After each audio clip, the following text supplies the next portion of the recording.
اگر آپ خرچنا چاہتے ہیں، خیرات کرنا چاہتے ہیں، راہ خدا میں انفاق کرنا چاہتے ہیں، تو ایک سوال یہ ہے کہ بہترین انفاق کیا ہو سکتا ہے، بہترین خیرات کیا ہو سکتا ہے؟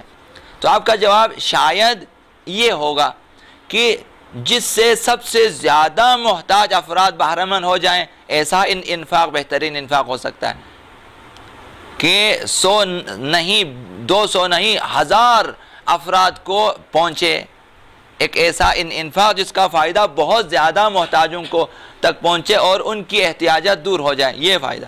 یا آپ کا جواب یہ ہوگا کہ مالی طور پر ایسی چیز آپ انفاق کریں جس کی قدر و قیمت بہت زیادہ ہو، یعنی قیمتی چیز انفاق کریں خدا کی راہ میں، وہ بہترین انفاق ہو سکتا ہے۔ یا آپ کا جواب یہ ہوگا کہ شاید کہ جو چیز پوشیدہ طور پر خفیہ طور پر دے دی جائے محتاجوں میں، نیاز مندوں میں، وہ بہترین انفاق ہے۔ یا ممکن ہے کہ آپ جو ہیں یہ کہیں کہ بہترین انفاق تو علم دینا ہے، تعلیم دینا ہے،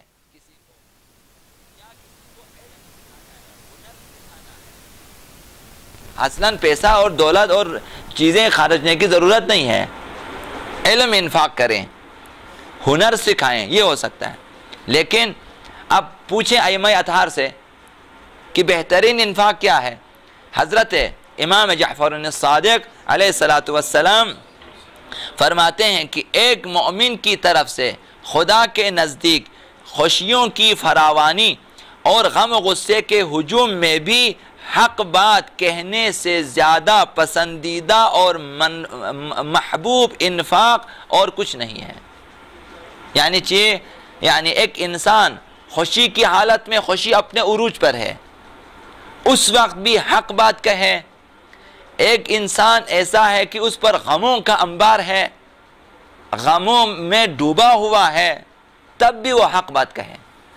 خوشی اور غمی میں حق بات کہنے سے زیادہ بہتر انفاق نہیں ہے خدا کے نزدیک کہ بندہ مومن ہمیشہ حق کی پیروی کرے اور حق بات کہے۔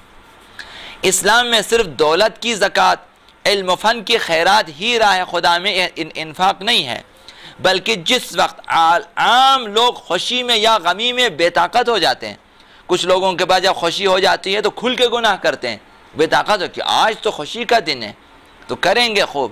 شادیوں میں یہی صورتحال، آج خوشی کا دن ہے، جس قدر چاہے اسراف کریں، جس قدر چاہے گناہ کریں، بینڈ باجے والے لائیں، چونکہ آج خوشی کا دن ہے۔ کچھ لوگ خوشی میں حدود الہی سے نکل جاتے ہیں، یا کچھ لوگ خوشی میں حتیٰ اپنے آپے سے باہر ہو جاتے ہیں، بہت سی باتیں ایسے ہی کر لیتے، خوشی میں بے قابو ہو جاتے ہیں۔ یا کچھ لوگ ایسے ہیں جن پہ جب غم نازل ہو جاتا ہے، مصیبتیں نازل ہو جاتی ہیں، تو وہ لوگ جو ہیں آپے سے باہر ہو جاتے ہیں۔ اب غم ہے، مشکلات ہے، آپ نے دیکھا ہوگا بعض لوگوں پہ جب گھروں میں فوتگی ہو جاتی ہے، کوئی عزیز فوت ہو جاتا ہے یا شہید ہو جاتا ہے، تو اب وہ آپے سے باہر ہو جاتے ہیں، اپنے منہ سے بہت ساری باتیں کہہ ڈالتے ہیں، ناحق باتیں۔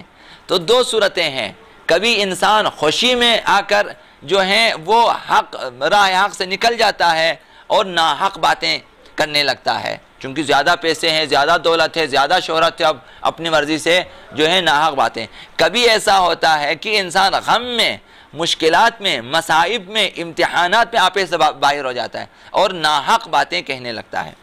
لہٰذا ایسے میں ایک بندہ مومن کہ جو خوشی میں بھی حق کے دائرے سے باہر نہ نکلے اور غم میں بھی حق کے دائرے سے خارج نہ ہو جائے اور حق بات کہیں، چاہے وہ خوشی کا عالم ہے یا غم کا عالم، حق بات کہنے سے گریز نہ کرے، تو اس مومن کی طرف سے راہ خدا میں بہترین انفاق یہی ہے کہ خوشی اور غمی میں حق بات کہیں، ہر حال میں حق کہنا، ہر حال میں حق سننا، ہر حال میں حق کا ساتھ دینا اور حق کی راہ پہ ثابت قدم رہنا ہی اللہ کے نزدیک سب سے زیادہ پسندیدہ انفاق ہے اور سب سے زیادہ محبوب عمل ہے۔ اب دوسرا سوال بھی آپ سے یہ ہو سکتا ہے کہ آپ سے پوچھا جائے کہ بدترین ظرف کیا ہے؟ بدترین ظرف، مثال آپ کہیں گے جو ظرف کثیف ہو، گندا ہو، میلا ہو یا نجس ہو یا بہت معمولی ہو، کم قیمت والا، وہ جو ہیں بدترین ظرف ہے۔ بہت سارے جوابات ہو سکتے ہیں۔ یا آپ کہیں کہ دنیاوی ظرف نہیں، انسان کا دل بدترین ظرف ہے جب وہ شیطان کی آماجگاہ بن جائے.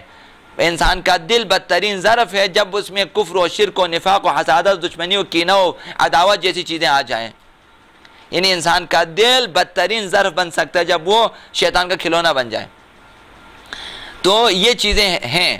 تو آئیں رسول خدا صلی اللہ علیہ وآلہ وسلم سے سوال کریں کہ بدترین ظرف کیا ہے.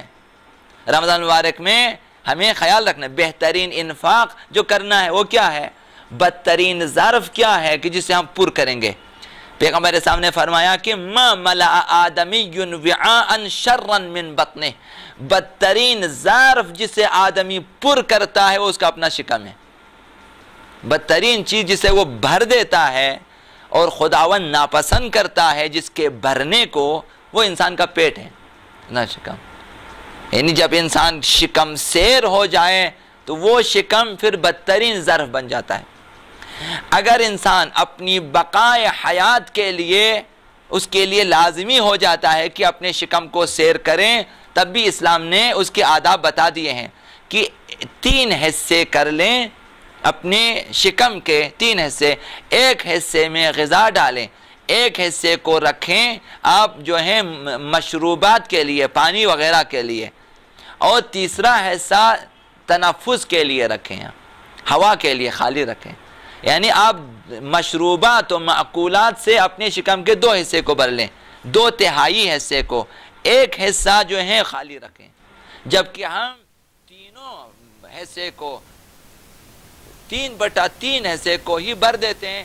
ہوا کے لیے اصلا گنجائش نہیں ہے، باقی تو بلکہ اس قدر بھر دیتے ہیں کہ پیٹ میں پہلے سے جو ہوا موجود ہے وہ بھی ہم منہ سے نکال لیتے ہیں، وہ بھی فارغ کریں گے، وہ جگہ بھی خالی کریں. یہ خدا کے نزدیک بدترین عمل ہے. وہ ظرف شکم انسان ہے کہ جسے ہم بھر دیتے ہیں. لہذا جب مجبور ہے کہ ہم کھا لیں تو کم کھائیں، اتنا کھائیں کہ ہوا، پانی اور غذا تینوں کے لیے جگہ ہو. لہذا اس حدیث مبارکہ میں صحت کا بہترین، صحت کے اصول مضمر ہے اس میں. اگر آپ چاہتے ہیں کہ لمبی عمر پائیں تو اپنے شکم کو زیادہ سیر نہ کریں. اگر آپ چاہتے ہیں ہمیشہ صحت مند رہیں تو زیادہ نہ کھائیں. اگر یہ ظرف بالکل خالی رہا تو انسان مجبور ہو جائے گا، بھوک اور پیاس کی وجہ سے کام نہیں کر سکے گا. اگر اسے پوری طرح سے بھر دیا تو اندرونی فشار کا باعث ہے، اندرونی دباؤ کا باعث. انسان ماحول کو متعفن کر دیتا ہے، آلودہ کر دیتا ہے. اگر اس شکم کو زیادہ بھر دیں پھر ماحول کو کثیف کر دیتا ہے، اصلاً وہاں پر ناقابل رہائش ہو جاتی انسان کے لیے. نہ بھریں اسے. بدترین چیز یہ ہے کہ انسان باطہارت نہیں رہ سکتا، یہ بدترین نقصان ہے انسان کے لیے. جبکہ آپ شکم کو کم بھریں تو ہمیشہ باوضو رہ سکتے ہیں، تو ہمیشہ عبادت کی حالت میں، جب تک آپ وضو کی حالت میں آپ کے نام اعمال میں عبادت کا ثواب لکھتا جاتا ہے. تو بدترین نقصان ہمارے لیے یہ ہے کہ ہم پھر ایک سورہ پڑھنا چاہے، کم کچھ قرآن، ایک نماز پڑھنا چاہے تو ہم نہیں پڑھ سکتے، کہتے وضو نہیں ہے. تو لہٰذا فرمایا کہ بدترین ظرف جو ہم بھریں گے وہ اپنا شکم ہے. لہذا بہتر ہے کہ انسان اسیر شکم ہو کر اس بدترین ظرف کو بھرنے کی کوشش نہ کریں. مخصوصاً ماہ رمضان مبارک میں ہم بدتر انداز میں بھر دیتے ہیں، اس شکم کو بری طرح سے بھر دیتے ہیں. اسے اس طرح بھر دیتے ہیں کہ شاید یہ پیٹ بھی بددعا کریں کہ کیسا ظالم انسان ہے، یہ ہر قسم کی چیزیں ڈال دیتا ہے. بس کریں، چونکہ جس قدر آپ بھر دیں گے آپ کا جگر کمزور ہو جائے گا، پھیپھڑے آپ کے جو ہیں وہ گردے آپ کے کمزور ہو جائیں گے اور انسان کی موت جلد واقع ہو جائے گی. لہذا ماہ رمضان مبارک میں انسان یہ الہی مشق کر لیں، یعنی ہم لوگ آ جائیں، یہ مشق کریں کہ روزہ رکھ کر بھوک اور پیاس کی برداشت کو جو ہے بھوک اور پیاس کو تحمل کرنے کی عادت ڈالیں اپنے اندر، تاکہ بدترین ظرف کی خاطر انسان اسیر نان و نمک اور نوکر شکم نہ بن جائے، تاکہ آزادی مل جائے آپ کو، تاکہ آپ آزاد رہیں۔ انسان بدترین غلامی یہ ہے کہ شکم کی غلامی، کہ پیٹ کی خاطر زندہ رہے۔